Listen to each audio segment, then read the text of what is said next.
You know what Sony had? The Holy Trinity. Leo, Brad, and Margot. Who do you have? This week, Owen Dobie joins us to discuss Ryan Gosling and Russell Crowe in 2016's The Nice Guys. This is Boy Party.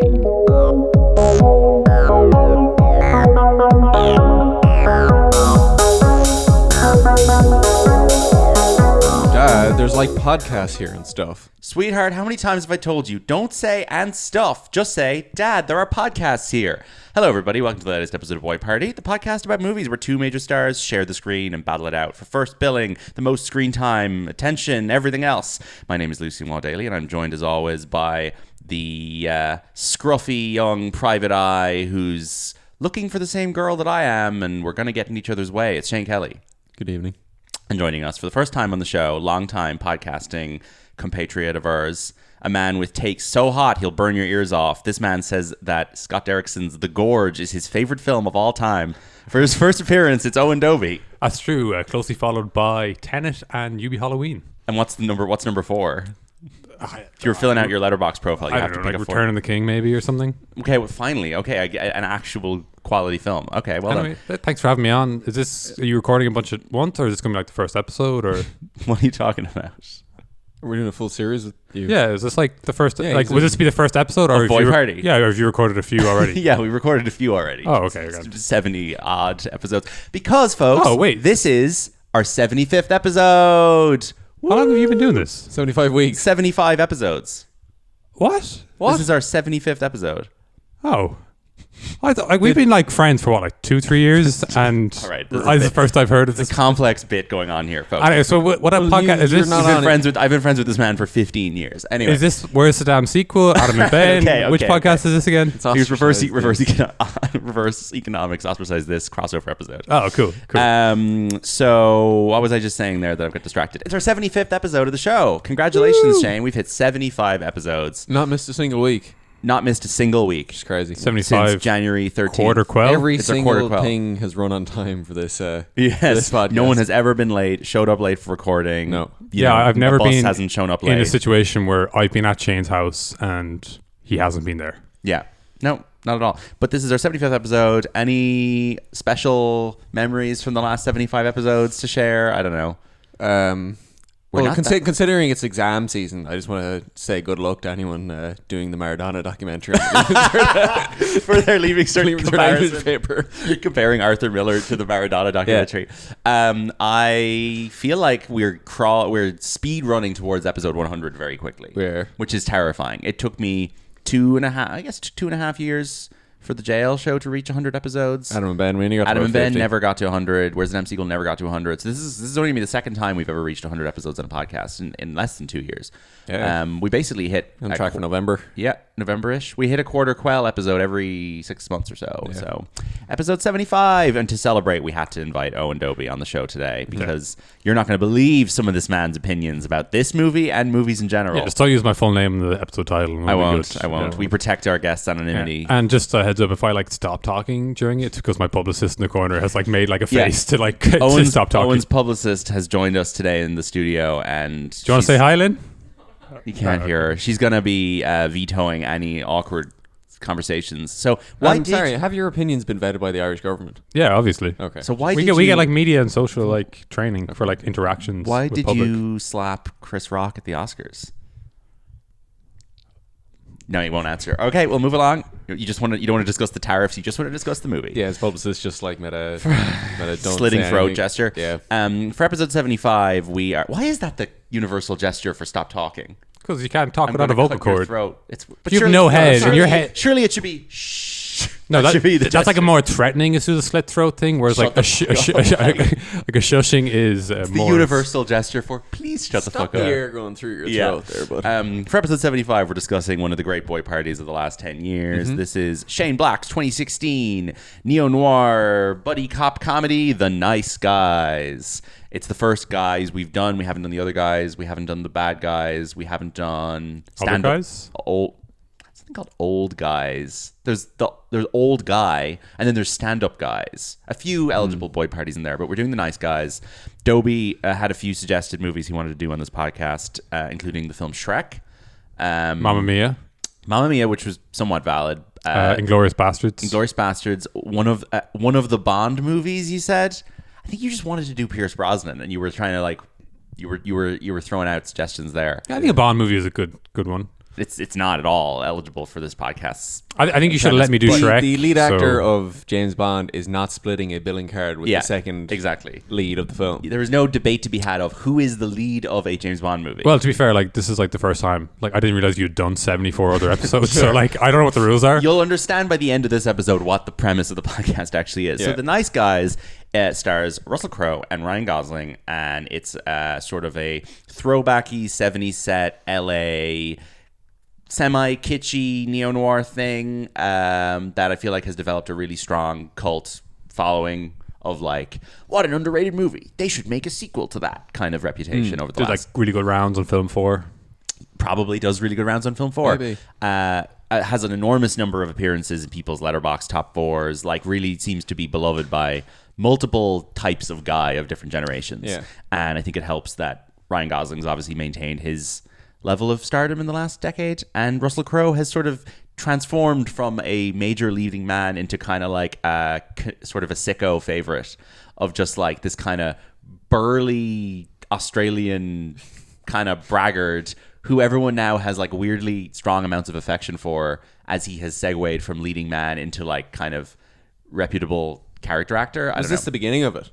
This is the transitionary moment, I think. Yeah. I think he was really like the standout of this movie. He's great in this, but like, so this came out whenever it was filmed. Was he going through something in his personal life? Because that's really telling his character. Was he even acting, or was he just going through it? I think what you see in Russell Crowe's films all through the 2010s is him starting to maybe...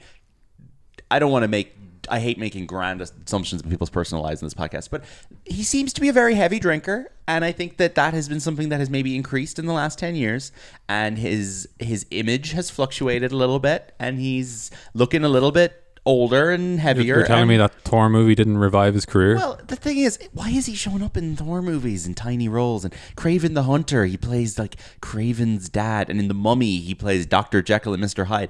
These are not the roles you'd expect from the Oscar-winning star of Gladiator. The fact that like the year that Gladiator 2 comes out, he is showing up in Craven the Hunter as like the dad, while Denzel... And not a hallucination in Gladiator 2. Yeah, while Denzel gets the cool old man part in Gladiator, it sort of feels as if he's been like punted into a pool of actors that he was never previously in. But we'll run through some of his stuff in a minute.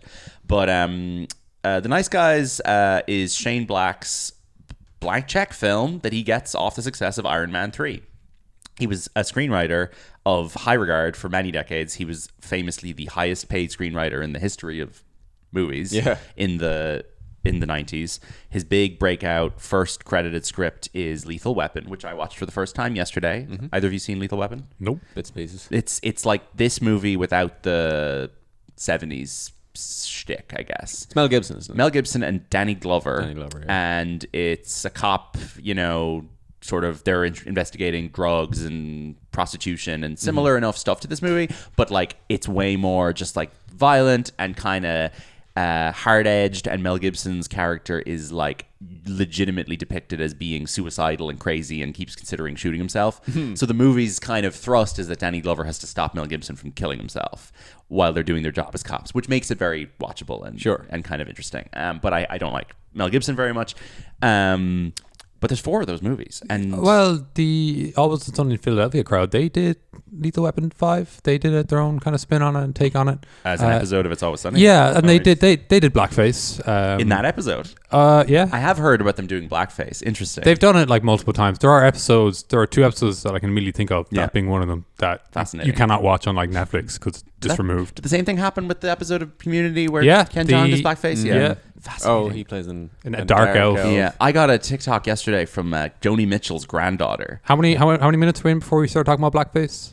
8. Yeah. And Joni Mitchell's granddaughter was like, here's my grandmother, Joni Mitchell, and every single comment was like, your grandmother should kill herself. She did blackface once. I was like, oh my God, what that's insane. children are That's not all the children okay. know about Joni Mitchell is that she did blackface Yeah. once. What a world. Anyway. And speaking of Iron Man 3, I know you only mentioned a few minutes Give ago. me 10 seconds, I'll get to Iron Man 3. Shane Black also wrote stuff like The Last Boy Scout, Last Action Hero, The Long Kiss Goodnight. 3 movies I guarantee you Shane could not tell apart if I asked you who was in which one. You got a Schwarzenegger one in try me. there, a Bruce Willis one, and a Sam Jackson one. Not in movies that interest me, I'm afraid. His first film as director is 2005's Kiss Kiss Bang Bang, which is a big comeback for Robert Downey Jr. and proceeds to him getting cast in Iron Man 3 years later. And then what do you know, when they're looking for a director for Iron Man 3, who gets hired but Robert Downey's old friend Shane Black. So Shane Black's second film as director is Iron Man 3. You can now talk about Iron Man 3, which I think is fantastic. I don't feel like it anymore.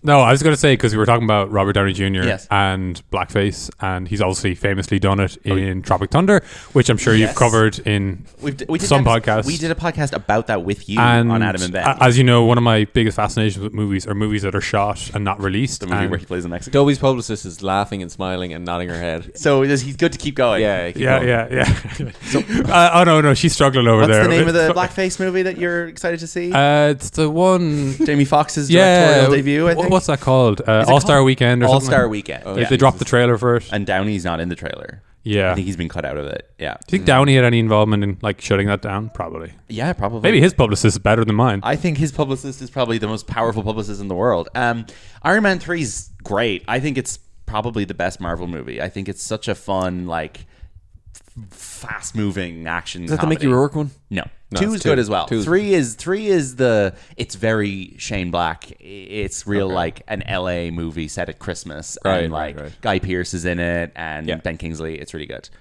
You have no strong feelings on Iron Man 3? No, not really. Okay, well, Iron Man 3 is obviously a huge hit because it's an Iron Man movie, but Shane Black is trusted then by Warner Brothers to make whatever the fuck he wants, and he makes The Nice Guys. And now, did this movie do well? This movie did well in people's hearts and minds. Oh, yeah. It made $62.8 million on a $50 million budget, so it was not a success No. financially. How does this cost $50 million though? Really? That is an inflated budget for a film like this. But also, if you pitched me, we have Oscar winner Russell Crowe. We have the hottest leading man of the moment, Ryan Gosling. We're going to put them in a 70s thing, and it's going to be real sexy and interesting. I think people would be like, yeah, I'll spend $50 million on that. We're going to have some car crashes and guns and big got a bit of party sex. action. It's got on paper, guns. this should have done better. And like, It fits your definition, I don't- Adobe, of movie with a gun on the poster that you would be willing to watch. yeah, that's fair. Yeah, that's totally true. I'm Yeah. not going to dispute that. But- But like, it didn't need to be in the 70s, even though I know that's a selling point. This is but a crazy take. So you think that this would be better if it was just set in 2016? No, I don't think it would be better necessarily. I just think it was pointless. So like, They the obvious wasted money on- example to compare it to is Once Upon a Time in Hollywood. A little bit, yeah, sure. Okay, I'm surprised you agree with me on that. That made sense because the whole like Sharon Tate stuff that made Yes. sense to be set when it was. This movie had no reason to be set It in is. 1977. It's built around the porn industry and the way And the way that it was in the existed in the 70s. 70s. Yeah, the porn industry. There was pointless nudity in this. The nudity goes hand in hand with the fact the film is about the porn and industry. if you think about the plot too much, it doesn't really make sense with the whole film that's been made. It's like, oh, this is why people are being like killed because they weren't silence this like movie that's been made. Sure, no, of course it makes no I think sense. we're getting to a conclusion that this is entirely style with minimal substance, and that is not what you're into. Yeah. Like there is very little substance to this. There's two guys who are kind of a fun hang at the Yeah. center of it. The daughter is kind of the third element of that. Third and guy. Then, and then there's just like a lot of cool looking stuff, whether that's sets or costumes, cars. The guns house in your party or face. the mansion party stuff that was pretty good. I like Sounds that. great. Yeah, well, you're not going to get that if it's not set in the 70s because that's a very specific That's 70s type that's of the only, party. yeah, it's the only thing I think that But like that's like a big chunk of the movie. Like a lot of this film is set in locations and environments that no longer exist because Hollywood in the 70s is so dramatically different to Hollywood today. And similarly to Tarantino, I think Shane Black is obsessed with the era of Hollywood that existed just before he started working in the film business. Also, the idea of a private investigator probably does not exist in the same way now as it used to. Like it's probably all Sugar, John Sugar. John Sugar, but John Sugar is not a very good private eye. I don't Well, would think. Sugar be more exciting if it was set in the 1970s? I think so. Maybe a little bit. There's elements of John Sugar trying to be like this. It's trying to be in Yeah, the yeah. 70s. He's a guy who's from the 70s existing in the modern world. Yeah, yeah. And I think there's an element that these two guys are kind of like a dying breed, kind of. Yes. Yeah, absolutely. On the brink of like being phased out by Absolutely. like the modern era, which they don't actually really reference any kind of modern technologies in this movie. So Well, Because it's the 70s. Yeah, that's the other nice thing about setting your movie in the 70s. No phones. yeah, but it didn't make It's so boring if there's phones. Does John Sugar have a phone? it didn't make a so, I think difference so. to Like, me. But The it's also reason- really fun to run after like a roll of film rather than like a DVD or a USB. Yes. Well, then again, it's not. Nah, it's like you- a 5D optical drive. A reference to an awesome movie. A modern movie. Well, we were there. talking about blackface a minute ago. There is a character in this film who gets blueface because a bunch of ink sprayed on his face. Yeah, this yeah. crazy guy who plays the goon, who's Yeah, that's a hate crime against the Navi. Bo Knapp. His character is credited as Blueface. Now, I made a Navi Blueface joke when me and Gemma did stand-up comedy in 2019. Yeah. My joke was like, oh, there's a movie called Avatar. It's a social commentary about a guy who gets cancelled for doing Blueface. And nobody laughed. Nobody. Was found that it funny. before or after you were elected VP for That was 2 Academic years Affairs? before I was elected VP for Academic Affairs. Yeah. So did your like publicist sweep that one under the rug? Yes, absolutely. They did indeed. So Shane, what's the plot of this film? The plot of this film is it opens in a real kind of Mulhollandy Drive Oh, it certainly type does. thing where a car crashes through Like a house in the Beverly Hills. a house on Mulholland Drive. And this is up in the exactly how hills. Lethal Weapon starts as well. Yeah. A young boy is out getting a glass of milk or something. He's up for some reason. No, He's looking at the nudie catalog. magazines. He's looking, yeah, never mind. Excuse me. He's being a dirty little brat. And he then a deserves car to be crashed through his house and killed. down a hill. He walks down to investigate the crime scene to find a dead, well-known porn star. Maybe the same one that was in the magazine he was just Maybe. reading. And she says, Yeah, it was She's like, how do you- Missy how do you like Mountains. my car, big boy. How do you like my car, big boy? She dies. Then we basically cut to the two boys in various locations, and both of them are seemingly tasked with Finding Margaret Qualley. finding. Yes, Ryan Gosling is. His job is to find out what happened to this girl who died because her grandmother believes she's still alive. Yes. Because she sees her in the window of a house. Russell Crowe tries to stop him finding her originally. Because she's paid him to basically Margaret keep Qualley- people away from her. Yeah, Margaret Qualley is like the next thing in line that Ryan Gosling will be looking for. Yes. Because she's connected to it. Yes. And Russell Crowe is paid by Margaret Qualley to protect her and keep Yep. Ryan Gosling away. Yep. And eventually the two of them figure out that something dodgy is going on. And they so investigate it team up. together. Yeah. And they're forced to deal with their differences and become friends. Yeah, And Pretty meanwhile, tight writing around all that actually. Like it kind of works. It plays out well. it gets moving very quickly. It does, And it does. Gosling's daughter is like such an integral element to why this film Very is good, yeah. so entertaining. And she's played by the great Andrew Rice, who's an Australian actress who people will know from stuff like Mayor of Easttown and the Mean Girls remake. And she's so good, and like she has such good banter with the two men where she's like not an annoying child. She's just like a cool preteen who wants to help. And when she like sneaks in the trunk of the car to the party and stuff, you're not like, the kid is here. She's not trying too hard to be like an animated child. She's just fun. Like The plot ultimately reveals itself to be that the daughter. So Kim Basinger shows up as like a DA woman Yeah, she's or the Department DA. of Justice lady. And there's Quality's her daughter. there is corruption in the motor industry where they're causing more pollution than Yes. they should be and lying about catalytic converters in their cars. Yeah. A porn film is made with the daughter of Kim Basinger, Yes. who is Margaret Qualley. Yes. And Val Kilmer's son Jack shows up and he's involved in making the film. Yes, and the film basically is not a satire, but like it complains and reveals the secrets of the case. Oh yeah, it's got secret political and journalistic exposure and this within can't it. get out because it will embarrass the DA Yeah. and it will reveal the corruption that's going on. So you have two sides of this. You have the two boys hunting down the film. You have the bad guys hunting down the film. Yeah. And they're ultimately just running after a roll of film. Yeah, and then Matt Bomer shows up in like the last 30 minutes Yeah. as an assassin who's been hired basically to take them out. The plan and is get the film. to play this film at the LA Motor Show. which is Yeah, where like they reveal projected all on a the big cast. outdoor screen. Yeah, so that's where the movie basically wraps up. And Matt Bomer shows up and he's really scary and there's lots of shooting at the end. And lots of cool, fun stuff happens in between where they're looking around for various people Yes. and sneaking into buildings and sneaking into parties and fighting people. Yeah. And punching through glass windows and cutting their wrists, which is very funny. Yeah, yeah, that scene's great where Gosling punches his hand through a glass window, goes fuck, and then it cuts to the ambulance sirens he's player. And bleeding it's out. really, and really that funny. had to be in 1977. That couldn't have been like 2008. Like No, because he would have had a phone. Yeah, you would have had double glazed windows. As you Yeah, can. exactly. That's why the whole movie was done because it was cheap windows. There's a lot of good scenes where Russell Crowe was punching people at the beginning. He punches Ryan Gosling a few times. Yeah. He drinks Yoo-hoo, which is chocolate milk. Yeah. Yeah. There you go. There you go. It looks like the two boys in this were the first choices for this movie. Yeah, they should They especially took the roles because they liked the prospect of working with one another. Gosling stated that when he read the script, he already pictured Crowe as Healy, and the movie just immediately became so funny as he'd never seen Crowe in a similar role. Gosling and Crowe accepted in a matter of days, and Black cited the casting as the reason the movie was able to move forward, saying it all came into place after 13 years of development. So that's nice. Yep.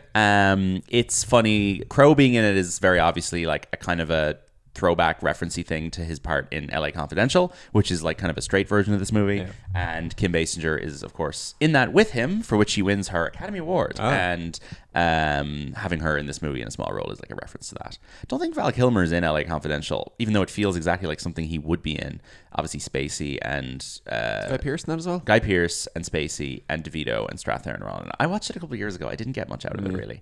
But anyway, Russell Crowe in 2016 is a very interesting moment in his career because he's in this, as I've said, transition period between being one of the big leading men and to being one of the big supporting actors. And he is someone that I was always encouraged not to like as a child. My parents didn't like him. They always talked about Russell Crowe like, oh, he's one of these boorish Australians, like as if he was Mel Gibson. He's not like Mel Gibson at all. I've just like been watching a lot of his stuff and reading about him the last few weeks, and he seems like, bar a few specific incidents in the 2000s, a pretty stand-up character now. Yeah. He had a famous throwing a phone at someone backstage at the Oscars or backstage at a premiere incident in the early 2000s, where he was kind of painted then as being a bit of a thug.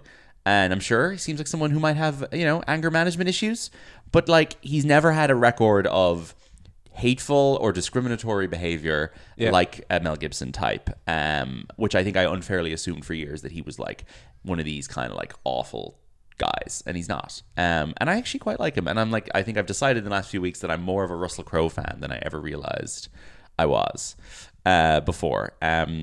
His American film career is sort of started with LA Confidential. Then he's in The Insider, which is great Michael Mann film with Al Pacino. And then a year after that, he basically gets 3 consecutive Oscar-nominated performances, 3 years in a row. The Insider, Gladiator, A Beautiful Mind, and he wins there in the middle for Gladiator. What are you guys' thoughts on the first Gladiator? I think Russell Crowe is super good in it. Yeah, I think that's objectively true. Yeah, I watched it on a plane last year. I didn't really like it. it's good. It's a good movie to watch on a plane. It's a good movie to watch on a plane because I wouldn't have watched it otherwise. Oh, It's real Ridley Scott signature on it, like. Absolutely. Yeah. The ceiling is 3 stars. Yeah. I don't know. I don't. But you know what? It looks the part. It kind of it fills a gap there in that period where. Is he the only person who would have started? I think for the time, I can't think of the year it came out, but 2000. that's insane. Like, No, it's do you have an issue with that being said in like 10 BC? Yeah, should that be said? Well, no, because it revolves around the Colosseum times. and gladiating What's the gladiator difference between fights. gladiator, Coliseum culture, and porn movie sex party culture? Yeah. They're Yeah, both it's all just they're both remnants of the taking past that we've advantage of thankfully. people, My for others' publicist is like enjoyment. waving her hands Okay. like dramatically, so we'll have to move on from that. Well, if you're like if we're under this, if we're going to assume that Gladiator works and is good and everyone loves it, which is true, Russell Crowe maybe is the best person to have been in that because he carries with him a kind of serious sincerity and. But did he at the time, or was that built out of this? Well, sure, but when you go back and watch it, you're like, I do take this guy seriously, and then you watch Paul Mescal, and you're like, ooh, not quite. Yeah, well, he's only from up the road. Not so it's quite. Kind of He like, may- it's hard. Come up the road is the problem. I don't think Paul Mescal was the weakest part about Gladiator 2. I don't know. He's up there for me. He's one of the weaker parts. I think he with what he had and what he had to work with. Like, I think if he he did a was good better, job. they would have made more for him to do. Yeah, I think the movie has to compensate for him being very weak by giving Denzel all the heavy lifting. He's terrible in it. I don't like Denzel Washington in this movie. That's that crazy. movie. It's crazy. Crazy. Yeah, it's such a controversial opinion, but He's the only thing in it that I remember liking at all, other than the 2 emperors who were fun. he's just going around with a New York accent, like basically wearing sunglasses. I would get which is a good and fun thing. Yeah, it's a good modern take. I on would guess that the second person, or like, the closest next thing to Pat Mescal that was going to get that role was probably Austin Butler, who I think would have been way better. The problem is that we ended up seeing Austin Butler doing gladiator fighty stuff anyway last year. Oh, in it Dune. was so good. But would he have Yeah. been better off being used in Gladiator? Because I think maybe Austin Butler has a little bit of that like very serious intensity that he does, yeah. that Russell Crowe can do, where I'm like, I will take you seriously. Where Screw it. Give Dune 2 the part or the 4 slot on my letterbox. Bump Sure. Return of the King that's down. fine. Okay, would Paul Mescal be able to play Fade Rotha in Dune if Austin Butler had been cast in Gladiator 2? Not to the extent that Austin Butler did that. No, not at all. he Bald Paul Mescal's very scary. I don't want to see anyone Photoshop that. Austin Butler is very smooth. He's very smooth. So smooth. A year after Gladiator, Russell Crowe stars in A Beautiful Mind, which means that he is the star of 2 consecutive Best Picture winners. Unheard success. Yeah. I was kind of under the impression for years that he won the 2 Best Actor Oscars back to back, but in fact he lost that Oscar to Denzel. Beautiful Mind I watched a few weeks ago for the first time, and I expected it to be a honk shoe snoozy time, and it was actually quite good. It's like weirdly similar to Oppenheimer in its tone and subject matter, because he's involved in like Solving problems. Like it's on the spectrum of Oppenheimer to Imitation Game. Yeah. He's like a code breaker. And It's not Rain Man, like. Not Rain Man at all. It's not an autism thing. It's a schizophrenia thing. Oh, okay. I misunderstood. I thought for years, I feel like people use A Beautiful Mind interchangeably with Rain Man as I think so, yeah. shorthand. I haven't seen either, and shorthand for an autistic character in a film, but he's playing a guy with like serious schizophrenic visions and voices and all this, and he does a really good job. And there's a lot of really like intense paranoid stuff in that I think he plays really well. And I liked Beautiful Mind. It's a Ron Howard film, and I thought it was quite good. Yeah. And then in 2003, he stars in Master and Commander: The Far Side of the World, which I watched recently, which is this like Peter Weir epic set on the high seas where he's got a swashbuckler sword, and it's not a particularly interesting role. That was for a him. movie we got from like Extravision Kind of back in the day. It's a fun enough movie. It came out the same year as it Pirates was of the alright. Caribbean. It's and I got feel that like- phenomenal title card at the beginning. yes. What is it? Whatever the year it is. The seas are now Oceans are now battlefield battlefields. rules. But the problem is it came out the same year as the first Pirates of the Caribbean, and you're kind of just like, well, there is a more fun way to do a high seas adventure now than this. But people love that movie, and I understand why. He's in a really weird Ridley Scott movie called A Good Year, which is a wine-themed rom-com with Marion Cotillard set in like a French vineyard. He's in 3:10 to Yuma, American Gangster with Denzel, Ridley Scott, another Ridley Scott movie, Body of Lies with Leo. Either of those may be boy parties we do at some point, so I don't want to spend I think any more American time on them. Gangster and LA Confidential occupied the same part of my brain. Interesting. American Gangster is much more recent and more Ridley Scotty. Robin Hood, the Ridley Scott movie, one of the most boring films I've ever seen in a cinema. It's him and Blanchett, and it really is so dull.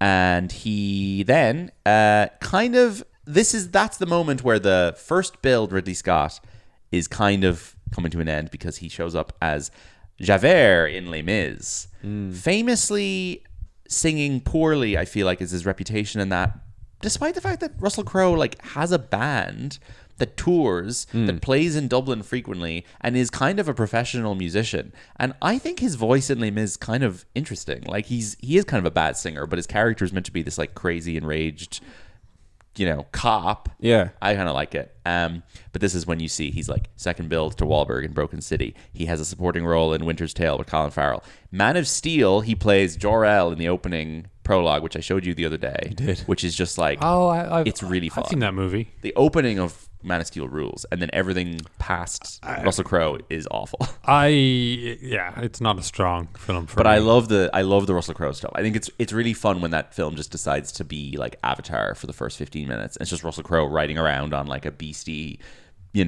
dragon thing on Krypton. It's really fun. His last ever like big historical epic Russell Crowe is our guy movie is Darren Aronofsky's Noah, where he plays Noah and he has to build the ark, and like you cannot make an earnest Noah film like 5 years after Evan Almighty. What year did that come It's out? 14, and Evan Almighty's 07.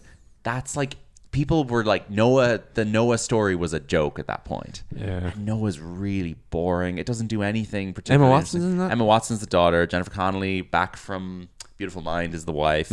Ray Winston's in it. It's just a lot of But there's a lot of like construction. magic-y stuff in that. Yeah, like, there's it's a lot not of visions of his conversations with God. I remember like beams of light shooting up from the ground and all that sort of. It's visions, though, you know? Okay. He's having conversations with God, and they're represented as visions. That film comes out the same year as Exodus, Gods and Kings, which is kind of a wild double feature of, like, they just allowed people to make really expensive biblical movies. I don't know what had happened that triggered that people... There were was like, the other Sam Worthington stuff as well around then. Battle Oh. Olympus. No. No, I know those you're Clash talking of about. the Titans. Yeah. They're not biblical. First though. one's great. Second one, Sure, not yeah, as They have great. nothing to do with They're of religious a- stories, but yeah.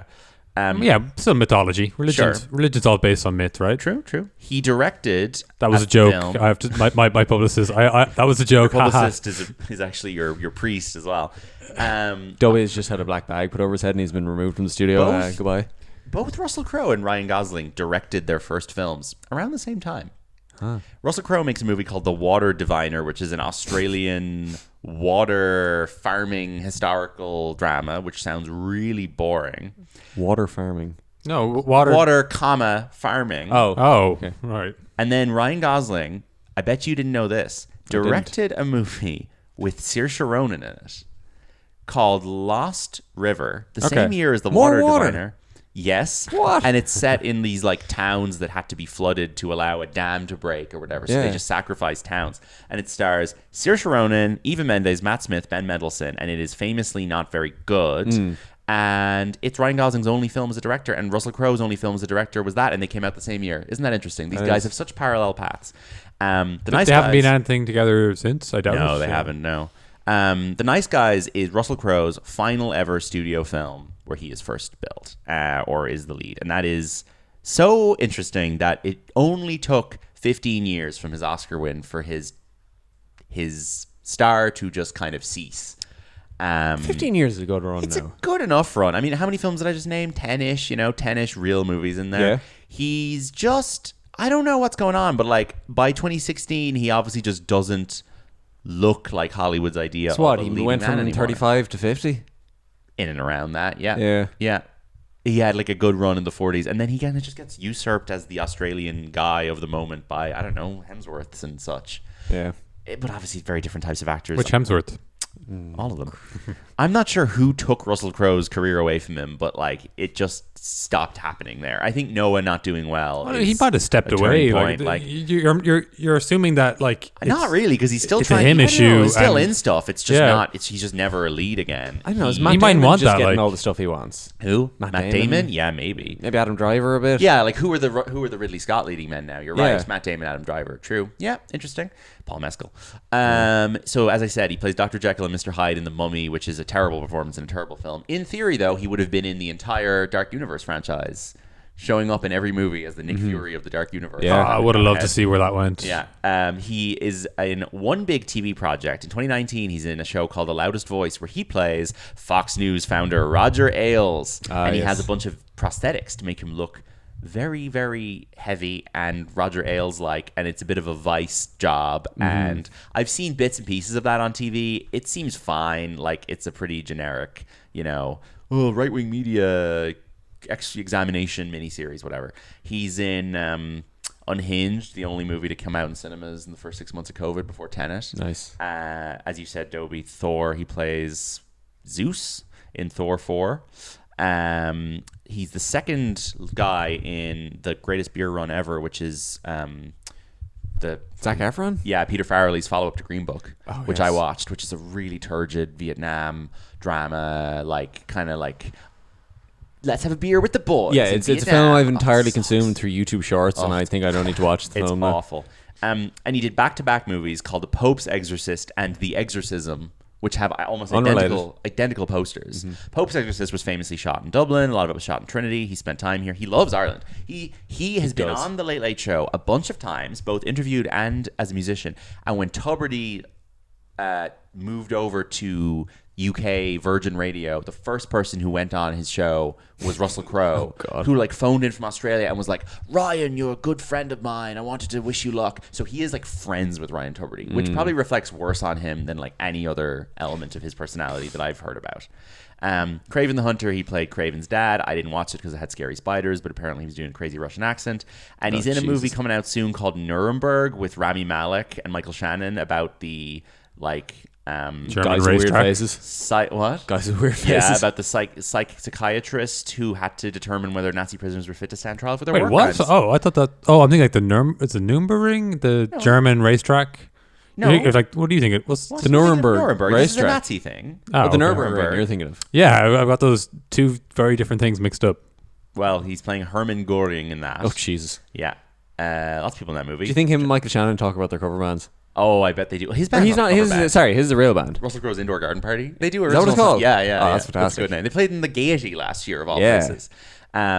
Seems like someone we could easily get to do something for us at my job. I must get that done soon. I would like to meet him. I think he'd be a funny person to chat to. That'd be a fun event to do. But as you've heard, folks, a lot of those movies in there, future potential boy parties. I do think we'll discuss them again by the end of this year because he does a lot of two-handers with people like Denzel and Wahlberg and DiCaprio throughout the 2000s, 2010s. Anyway, I like Russell Crowe. I do as well. I don't think he needs to necessarily come back as a big leading man, but it's nice to have him around.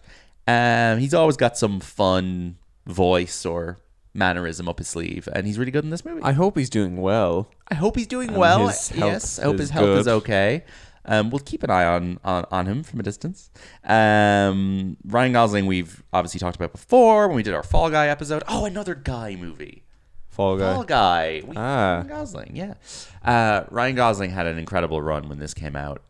He was coming off of the Ides of March, Place Beyond the Pines, Gangster Squad. Fine, those would be hit or miss. But then 2015 onwards, you've got The Big Short, The Nice Guys, La La Land. That's a good stretch. I'm going to very quietly say Song to Song, the Terrence Malick movie, and then Blade Runner 2049, First Man, and this is when things get bad.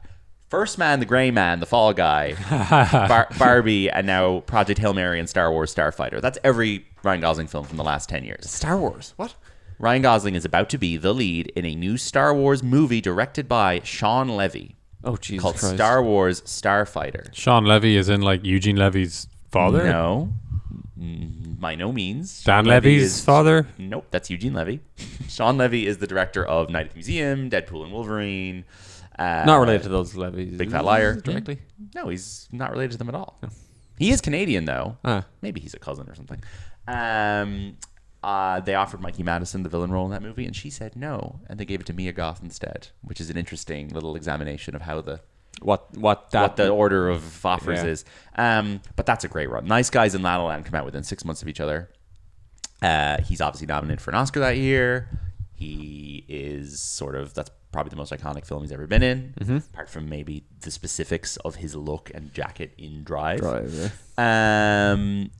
If this had come out 6 months later, would the La La Land success have boosted this movie? I think Especially so. with women, I think it would have. Yeah. I think that he was probably more trendy. Was this movie just badly marketed? Because It's just hard to market. I mean, Like, you for one don't seem to get the '70s thing, which I don't. A lot of people probably did. Just because I don't get the '70s thing but maybe that was awful. doesn't mean I don't like it. No, sure, but I maybe- think this is a good movie. It's a movie you do housework to. Like you can walk in and out, and you can miss Sure. bits and pieces, and you could still have a good time.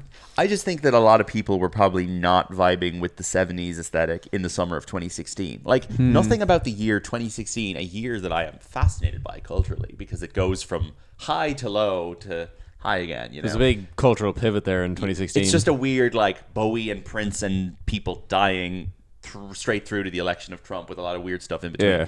Nothing about the summer of 2016 screams to me that people were really we into missed like the 70s. Like 1970s kaleidoscopic color scheme poster. Like, and I don't think Ryan Gosling was quite as burning as bright in the summer of 2016 as he was 6 months later when La La Land came out. But like it wasn't unclear what this was. I think No. the poster's great. I like poster's the poster. great. They're not so I'm trying to nice. think. Maybe it wasn't. I don't think it was marketed well. I know it was like summer 2016. We had other things to be worried about around that time. We're gonna or do leaving we'll cert. do What were the box other office- big hit? We'll do the box office in a minute. I have a pretty good memory of this. Summer of 2016 is famously, in my opinion, one of the worst blockbuster summers of our lifetime. Yeah. It was absolute garbage all summer. So something like The Nice Guys coming out in June or July would have been really refreshing. Popstar, another comedy out that summer that didn't do well at all. Yeah. People weren't That's going the to Andy comedies. Samberg. Yeah, Yeah, people great weren't- movie. People weren't going to see comedies in 2016, I don't think. Or if they were going to see real crap Like comedies. this like if this was coming out today, this wouldn't be in the sinners territory of success. It's not like that though. I'm trying to think of a Is recent. that not an American specific time period? I guess, but this is being sold as a This is funny, an adult silly, comedy. funny thing. Yeah, I'm trying I to think guess. of a film recently that's done well with boys, and a period setting. Yeah. I don't know. I'll come up with something. Sure. Maybe Hitman is a comparison for this, but that went straight to Netflix. You see. Twisters? No, things you're describing have special effects in them. Like this is just boys being dudes. I was just thinking American specific stuff. Yeah, sure. By the time that this comes out, Blade Runner is obviously already underway, so he's got that again. The next thing Ridley lined up, Scott. yeah. Oh, sorry, Ridley Scott didn't make Blade Runner 2049, but a big sci-fi thing coming down the pipes, and then when La La Land hits, you're like, he's going to be Blade Runner is going to be a huge success, and Blade Runner wasn't really a huge success. Probably because it's 3 hours long and really slow and boring. First Man is one of the most slow and boring films. Does that need a rewatch? No. No. That does not need a rewatch. There's I don't know- nothing to recover there. I don't know anyone who thinks that film is good. Like, it's so boring. No one's claiming it's. Insane that the director and star of La La Land teamed up 2 years later, and that's what they put out. Yeah. So ridiculous. The Gray Man, obviously garbage. Barbie is probably Barbie's Barbie. Like, usurping La La Land as his most iconic performance. probably, yeah. Because he literally does the song at the Oscars. It becomes his number one most recognized thing. I liked Barbie. It was fine. He wouldn't have gotten Barbie without La La Land. No, he wouldn't. Do you think he's the best part of Barbie? No, God no. I think he is. Because I'm a man. That was kind of the common. I'm a man and I hate women. I think it's between Margot Robbie and Michael Cera. Like, Michael Cera, God, I forgot he was in it. no, it does see Margot Robbie. I think that there's a Margot Robbie gets a lot of credit because I don't think that film would be good at all if she wasn't in it. But I think Ryan Gosling is a huge part of why the comedy in it doesn't feel too stilted. Like I feel like he's really relaxed in it, which is nice, and it makes me relax and be like, oh, he knows that this is funny, so I'm gonna go along with it now. I don't know. Maybe that's just me being like. I think she's good. She is good. She's good, but he's really good, and his Oscars performance was great. And I didn't even think "I'm Just Ken" was a funny song in the film, but I thought he did a great job doing it live. Yeah, and I think it added a lot to his. Because he didn't really work much. Like, he didn't make a film between First Man and Gray Man. Yeah. And that's 4 years. So, by the time Barbie comes out, he kind of needed to remind people why he was so funny and He charming. might have been raising his family or He something. literally was just raising his kids. And Eva Mendes, his wife, has just retired. She hasn't worked in years. She's full-time, parent, it seems, and maybe has some side hustle, but she's not acting anymore, which is interesting. And then the Fall Guy, we talk about him on that episode if you want to go back and hear more Gosling stuff. He has a movie coming out next year from the Lego movie guys, Phil Lord and Chris Miller, called Project Hail Mary, which is this astronaut thing. Again, with the fucking astronaut shit. Why is he doing this again? But people saw footage from it at CinemaCon and said it looked like a lot of fun and very high energy. So we'll see. Those are the boys in The Nice Guys, The Nice Boys. Anything else to say about this film? It's very good. Margaret Qualley is a delight. Oh, the character that Matt Bomer plays is called John Boy, and there are multiple references to the to Waltons. John Boy from the Waltons, who we also referenced on last week's Quiet Man episode. We did. And ultimately, Andrew Oh, Rice's you character. did the Quiet Man? A Quiet Man? The Quiet Man last Yeah. week. Yeah, you should pay attention to the social media for this podcast. Is Keith David Yeah. in this? No, David's in I'm this, not yeah. on This? Love Yeah. Keith David. Love that. But when Andrew Rice's character doesn't want to admit that she likes the Waltons, she says that shows for R words anyway, Yeah. which is a really funny joke. What word? Sorry, your publicist says no. Your Oh, it's okay if I don't say it. We're not allowed to say it. Keith David, Margaret Qualley, obviously really good in this. Kim Basinger doesn't really work much anymore, so it is fun to see her show up in this. Lois Smith is the grandmother. She's great. Jack Kilmer, ideal version of my haircut. Wish I looked more like him. R.I.P. to his dad. There's a little kid that rocks up on the bike. He's good. That is the same little kid, I believe, who's in Iron Man 3. Oh, really? Oh, maybe not. But the kid from Iron Man 3 is in this. Sure. There's a really fun scene where they go to the protest where all the people are lying down pretending to be dead because of the pollution. And they're like, we're dead. Stop talking to us. That's good fun. Who did the score? I think the music's really good. Letterboxd hides the score. Oh, John Ottman did the score for this. John Ottman's a fun guy because he is an editor and a composer. So he has composed 41 films and he's edited 12 films. But he has an Oscar for editing for the best edited film ever made, Bohemian Rhapsody. Oh, Jesus Christ. Every film he's edited is a Bryan Singer film. Oh. So he works as Bryan Singer's editor, and then he works as a composer more broadly. But he's a good composer, and the score for this is really good.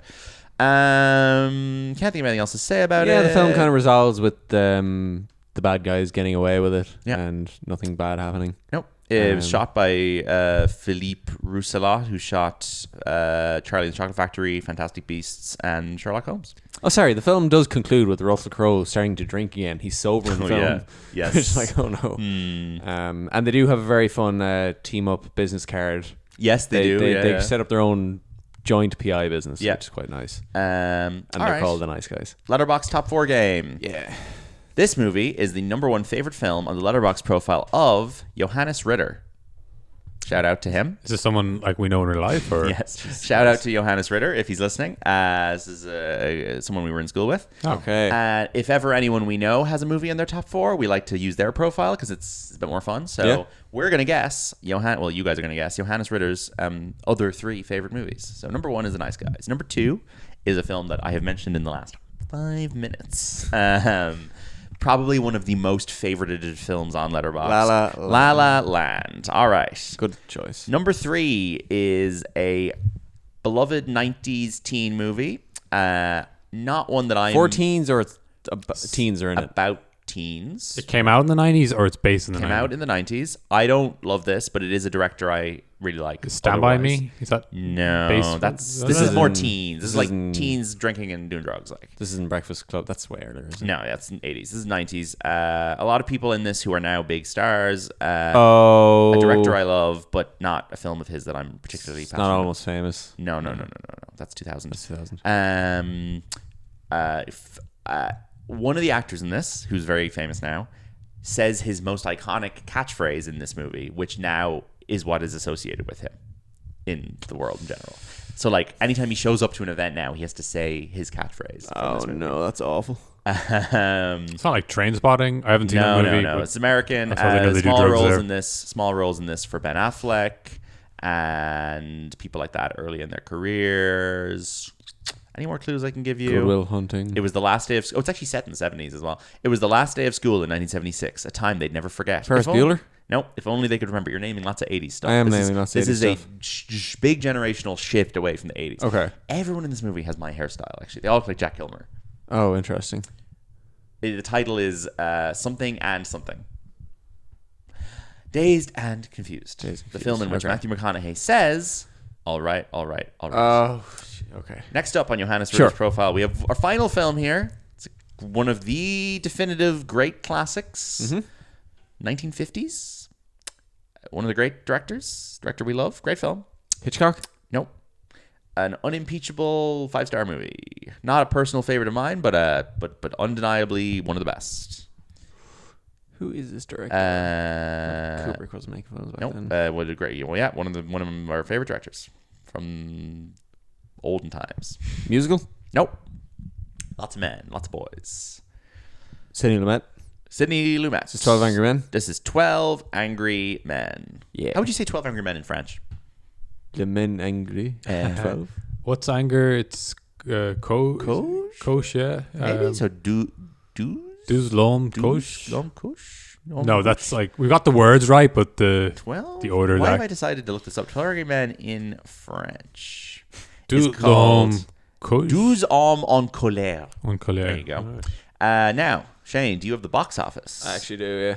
Brilliant. So this movie is released in the United States on the 20th of May. Oh, earlier than I thought. 20th of May, 2016. Okay, I don't think it comes out in Ireland until a few weeks later. The day before my birthday. When does it come out in the UK? Yeah, 3rd of June in Ireland. That sounds more right. May 20th, 2016. Right. We're going with that week.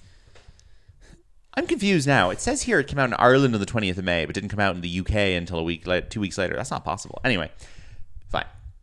20th of May. Okay. I think I know what's out here. Okay. So there's 2 blockbusters out. What order are they in? I'm not sure. One of them is one of the worst films I've ever seen, and one of them is okay. I'm not sure what the second one you're referring to is. I only see one here immediately. Okay. First one, Yeah.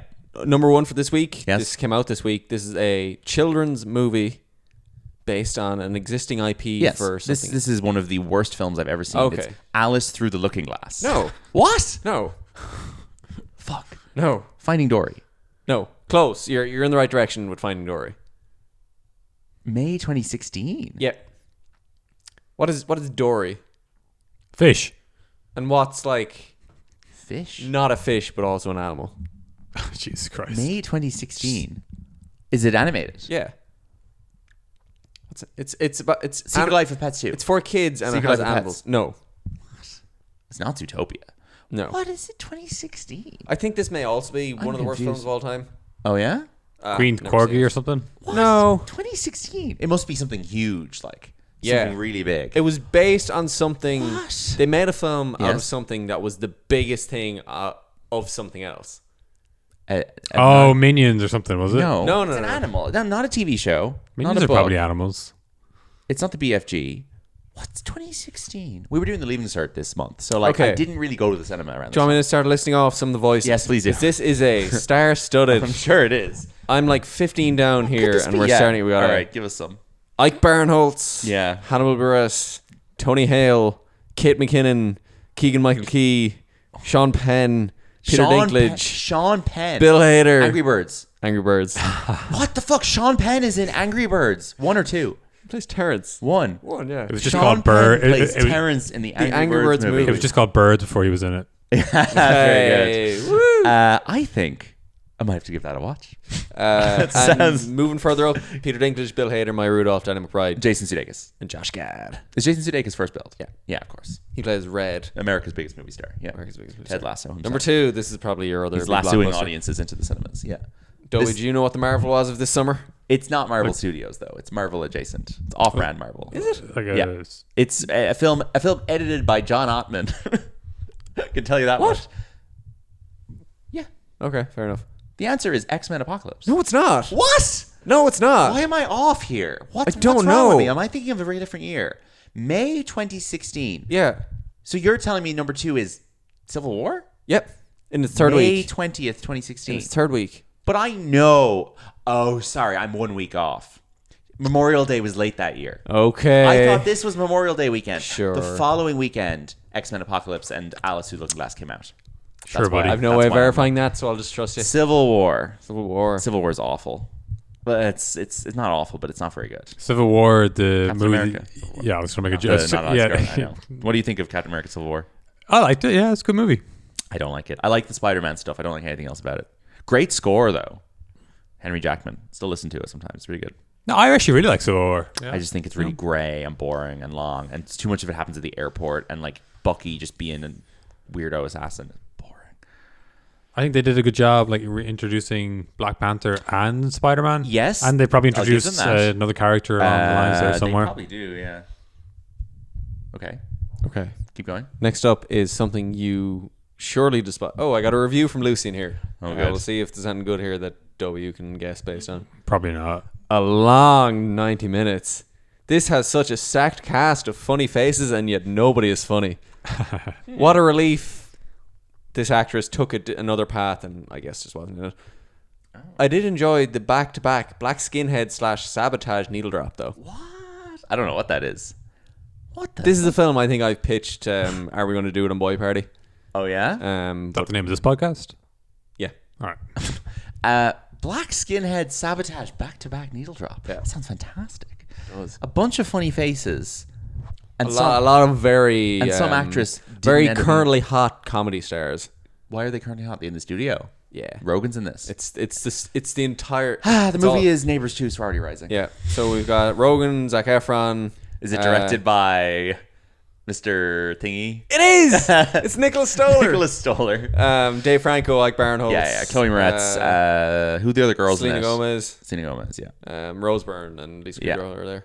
It's not very good, no. Yeah, Rose Another Byrne. Hannibal Buress. She's great. She's Sorry, like Seth Rogen's new... Beanie Feldstein is the other actress Oh, that yeah. you mentioned Seth, here. Rose Byrne is now Seth Rogen's like number one Lady. co-star. Yeah. She's in that show on Apple with him now. Great in 28 Weeks Later, and also the opposite end of like Rose movie Byrne, genre you're right, is she's she is in in 28 Instant Weeks. Family. You're right, she is instant... you're an instant family head. That adds up, yeah. It's a great movie. My sister. Is I- like I think Instant it's- Family. Anyone who's seen Instant Family seems to love Instant Family. I just haven't Like seen Mark it. Wahlberg's probably done 2 good movies in the last 15 my years. 19-year-old Ted One of them. sister Instant has Family. mentioned No, Instant Family, like, more that than and twice. Flight Risk. Oh, Jesus. Yeah. Hilarious. Your younger sister loves Instant Family? Yeah. People love Instant Family. It's a very good Yeah. movie. It's Yeah. done well. Isabel McCray. Merced, She yeah, changed she's her good. name she's in her good. career. From I can't Well, she- she's great. She's in the new Superman. And The Last of Us season. Yeah, I was just gonna say she's in getting Last loads of of work, season yeah. 2. Yeah. I'll rattle out a few more here. Also in the hit comedy Venom. No, what was that movie called? Spider-Man movie. Madam Web. Yeah, she's in Madam Web. You're right. Yeah. She's one of the 3 girls up on the poster. Sydney Sweeney. Poster her, up there on the and left. The third girl. The third girl. I don't know her name. I'm sorry to her. Next up, Yep. big Disney film of the year. Jungle Book? Yep. It's okay. Seth Rogen in that as well? No. What am I thinking of? Lion King. Oh, Lion Jungle Book is like Bill Murray, Christopher Didn't Walken. like 2 Jungle Book movies come out that year? That's, the Andy circus Serkis one one. came out a bit later. That's called Mowgli, and I've never seen it. Oh, we've got a doozy next. Oh, good. It's It's a easy. film we're very fond of. Dolby, I don't know if you've seen this, but I think It's not you would, Popstar, no. You would really like this, I think. 2016. A lot of guns. There's a gun. Maybe it's a bomb more than a How would gun. I know what it is? Oh, is it The Foreigner?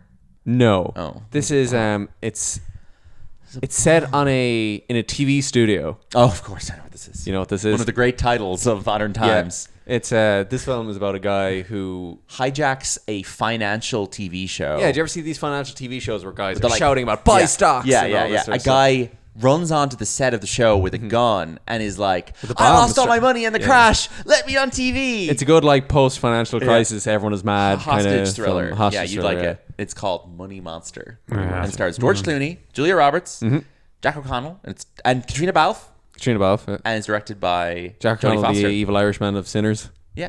You saw Sinners? Yeah, great You did, movie. yeah. You like Jack O'Connell, don't you? Seems like an actor you'd like. I wouldn't have seen enough of his stuff. No, you should watch Startup. You'd like that. Prison movie. Watch say? Money Monster. Money Monster. Yeah, Money Monster's good fun. Could just watch Sinners again. Money Monster is like if on episode 600 of Boy Party, we'll do Money Monster. It's incredibly apparent now walking through town that the Karate Kid poster is identical to the Sinners Sinners? Yeah, posters. it is, yeah. It's terrifying. It's insane. Okay, I'm just going to tell you what the rest of the top 10 Yeah. is. The Darkness, Zootopia, The Huntsman, Winter's War, and Yeah, Mother's Day. Oh, Mother's Day is so bad. rounds out Gary the top Marshall 10. made that movie, and he died like a week after it came out, I think. Mm-hmm. He was like 95 years old or something. God, there's a lot of weak stuff on this list. Yes, as I had said, 2016, a terrible summer. You get Suicide Squad, Star Trek Beyond, you get Jason Bourne, Independence Day Resurgence, the Ghostbusters. First Deadpool is Like the there. Ghostbusters all female is genuinely one of the best fucking films that came out that summer. It's such Yeah. a weak selection, like It's very poor now. really bad. Anyway, Anyway, all right, that's it. Nothing else to say about this film, 2016, or anything else. any closing comments? No, I Don't- mean, like I said, I think it's a fine movie. You have notes in front of you. Did you get to them all? Excuse me? Did you get to all of Can I their read your written notes? notes? Can Yeah, I- you read my I wanna notes read out out your loud. notes of the show. This is pen and paper, folks. You can hear the paper. 2016, Shane Black. Russell Crowe, then he has an arrow. Going through something IRL, question mark? Yeah, we covered that. Movie to do housework to. Oh, yeah, he wanted to get that one out. That was a good one. Yeah. Pointless nudity, an oxymoron, I would argue. Why was it set in 1977? Ah, I get it. You think it should have been set in 1976. That would You make a lot more spotted sense. Yeah, inconsistencies. there's a Very continuity good. error there. Very good. Well, come back and join us soon. I mean, it might be difficult because you don't seem to be open to many of the movies on our You also haven't heard of the podcast. master so- list, and you haven't heard of the podcast. I wanted but to do Shrek or Inglourious Bastards. Those are two like great picks. They're not- if you want to see they're not those great movies and me in a future episode, leave a comment down below. Sure, they can leave comments down below on Spotify. Absolutely can, yeah. No one ever does, but all right. Thanks for joining us. Thank you, Shane. Thank you to his Owen's publicist for not cutting us off. Make sure you send her the masters I'll just send so we her can all of it vet for this approval. and cut This bits episode out. will be 14 minutes long. Yeah, boypartypod.com. We'll probably have to add in a bunch of stuff after the fact as well. Yeah, all of our episodes, and follow the show Boy Party Pod on Blue Sky and Instagram. I've been Pat Kenny. This has been Boy Party. Get home